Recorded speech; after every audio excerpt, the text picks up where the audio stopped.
Hello viewers, আসসালামু আলাইকুম। ইশিতাস কিচেনে আপনাদের সবাইকে স্বাগতম। আজ আমি আপনাদের রান্না করে দেখাবো চাল কুমড়া দিয়ে চিংড়ি মাছের অসাধারণ একটি রেসিপি। আশা করছি আপনাদের ভালো লাগবে। ভালো লাগলে অবশ্যই আমার চ্যানেলটি সাবস্ক্রাইব করে পাশের বেল বাটনটি অন করে দেবেন। এখানে আমি চাল কুমড়া লম্বা করে কেটে নিয়েছি। আপনারা চাইলে কুচি করে অথবা গ্রেট করেও নিতে পারেন। এবার চুলায় একটি প্যান বসিয়ে দিলাম। দিয়ে দেব 2 টেবিল চামচ পরিমাণ রান্নার তেল। তেলটা গরম হয়ে আসলে চিংড়ি মাছ দিয়ে দেব। আমি এখানে ছোট ও অল্প পরিমাণে চিংড়ি মাছ ব্যবহার করেছি। আপনারা চাইলে বড় আর একটু বেশি ব্যবহার করতে পারেন। তবে যাদের কোলেস্ট্রল অথবা অ্যালার্জির সমস্যা রয়েছে তারা কম চিংড়ি দিয়ে রান্নাটা করার চেষ্টা করবেন।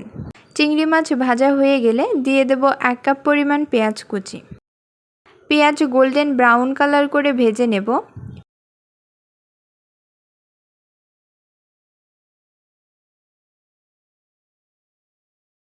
পেঁয়াজ ভাজা হয়ে আসলে দিয়ে দেব 1 চা চামচ পরিমাণ আদা ও রসুন বাটা। আরও 1 মিনিটের মতো ভেজে নেব। তাহলে আদা ও রসুনের কাঁচা গন্ধটা চলে যাবে। এবার এতে হাফ মগ পরিমাণ পানি দিয়ে দেব। পানি দিয়ে দিলে মশলা পুড়ে যাওয়ার কোনো ভয় থাকে না আর কষানো বেশ ভালো হয়।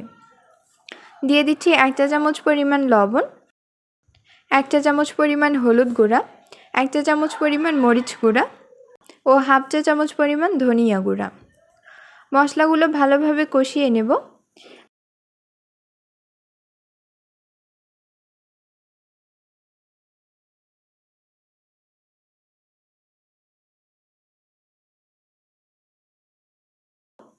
আমি 3 মিনিটের মতো কষিয়ে নিয়েছি। এবার এতে চাল কুমড়াগুলো দিয়ে দিচ্ছি।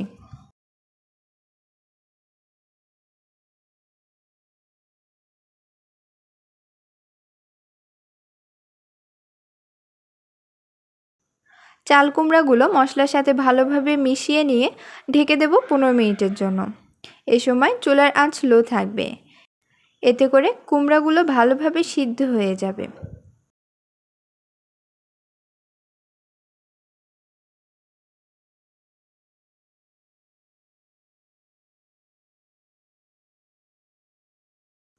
প্রায় 15 মিনিট চুলার লো আঁচে রান্নার পর ফিরে এসেছি।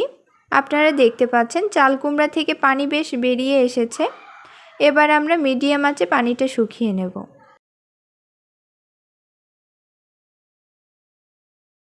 চাল কুমড়ার পানিটা অনেকটা শুকিয়ে এসেছে। এবার এতে গরম পানি দিয়ে দেব। গরম পানি ব্যবহার করলে রান্নার সময় অনেকটা কম লাগে। তবে আপনারা চাইলে ঠান্ডা পানিও ব্যবহার করতে পারেন, সেক্ষেত্রে সময় একটু বেশি লাগবে।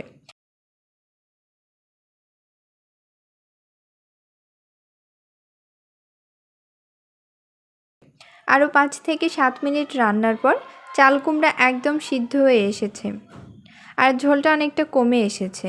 দেখে নেব লবণ ঠিক আছে কি না। সবশেষে দিয়ে দেব ধনেপাতা। ধনেপাতা দিয়ে দিয়েছি। 1 মিনিট পর নামিয়ে পরিবেশন করব। দেখলেন তো কত সহজে বানিয়ে ফেললাম চিংড়ি মাছ দিয়ে চাল কুমড়ার মজাদার একটি রেসিপি।